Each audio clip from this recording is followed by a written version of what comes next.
Okay, so I'm now going to ask Karen a few questions. Just a reminder, Karen is CEO of Surgitec and an advisor to the investors. So she's giving the the investment community perspective.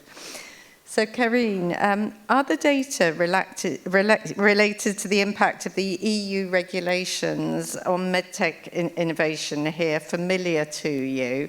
And what is your experience of these challenges? And what sort of business decisions are needed to be taken by the investors and innovators in light of these? Yes, it's a lot of questions. It is. Would you like me to break them down? No. Do you hear me? Okay, I just have to clarify, I'm a little bit from both sides because I'm CEO of a company, a medical device company. I'm a producer of maxillofacial implants in titanium for maxillofacial surgery. We also produce a lot in subcontracting, and at the other side, I'm an advisor at PMV. So I'm at the side to give consultancy for investing in medical devices. We feel it, maybe your first question, I feel a lot in my own company, of course, a lot of inconvenience, and we have to do the long track for MDR. It's very costly, so we have to skip products. We have a nice range of products, but we have to skip products because it's too costly if products are not gaining enough return on investment, then you have to skip them. I come back later on it because I think it's also important for the future to know how many products will be skipped in all of the companies because it's a long process to skipping the products. And at the other side, I'm a consultant for investors. So about innovation, now it's very difficult to do it because if you have an existing company, you have to make a bad choice between shall I certify my existing products, but for every product you have a moment in medical devices, so your products can become older and older, or shall we innovate? And we have to do it because a company which is not innovating stands still, and standing still in the industry is going back. So we have to innovate, so it's a little bit always balancing on a very tightrope. We have always to make choices. Of the part of the investors, we look a lot, is there a market? Because there are a lot of very nice innovations in our areas, in all of Europe. But in medical devices, to bring something to the market, you need the momentum. That's very important.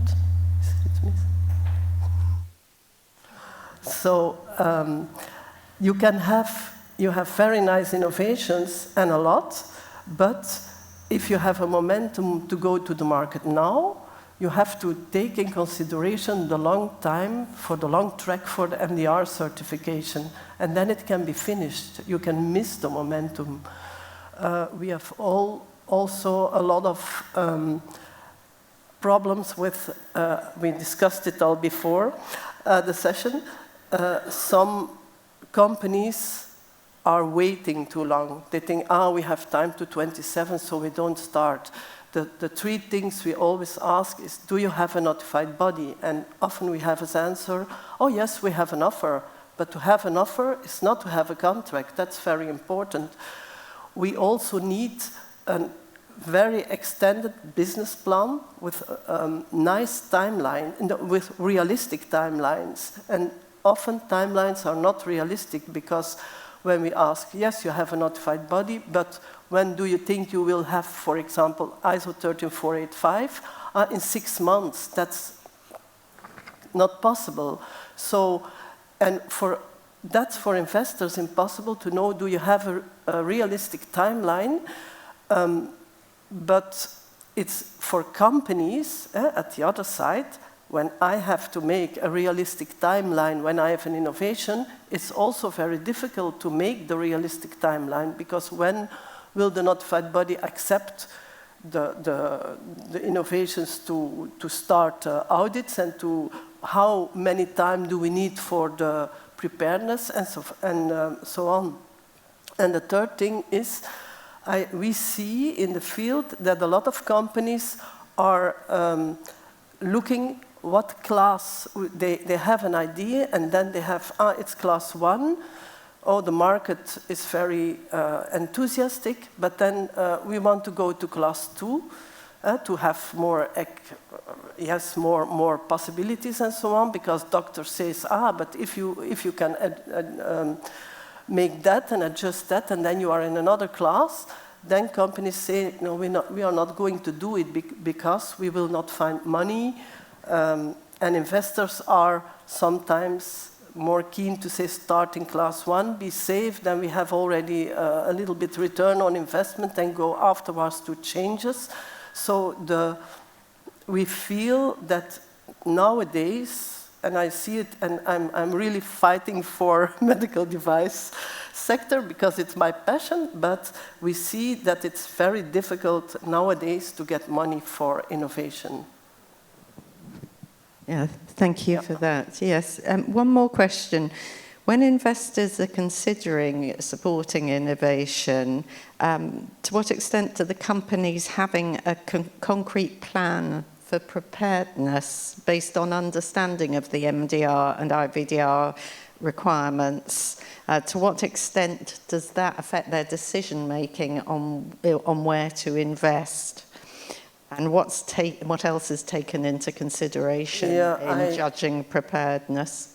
I think when we see, so it's more about awareness.